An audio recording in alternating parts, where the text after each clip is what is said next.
एक बार जोरदार ताली हो जाए जिनकी वीडियो आप लोग देखते हैं। और अभी स्वयं आपके सामने पेश करेंगे, अपनी कला को दिखाएंगे किस तरह की वीडियो बनाते हैं, अपने टीम के साथ उपस्थित हैं।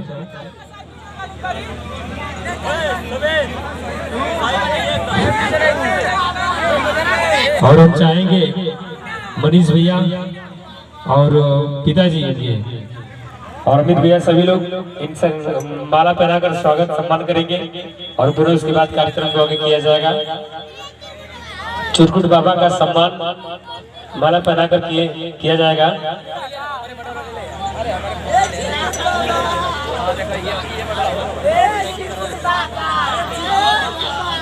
हेलो, जोरदार ताली तो बजा करके खातिर, क्या बात है। और तेज एक बार। अब अगर भूख लगल होखे तो खा ला, लेकिन ताली तेज बजावा दो।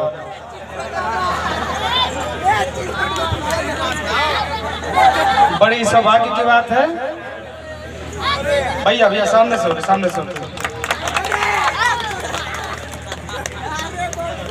भैया के प्रणाम बा।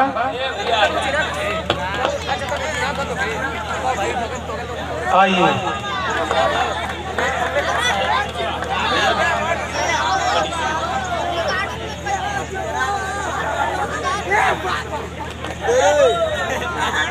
देखिए, बहुत ही सौभाग्य की बात है और आप लोग को बहुत ही कम देखने के लिए मिलता रहा होगा कि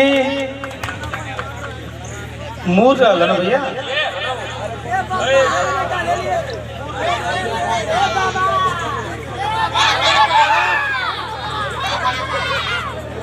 बेटा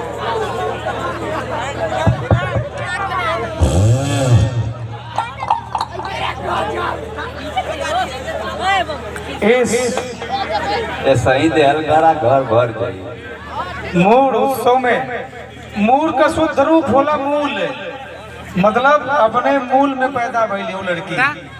मूल में मूड का शुद्ध रूप हो जाला मूल।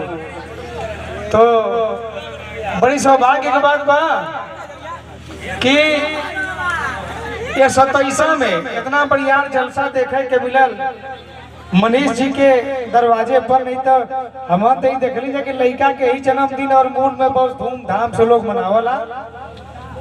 हमारे उत्तर प्रदेश में बहुत ही कम देखा के मिला कि लड़की के जन्मदिन मनावल जा।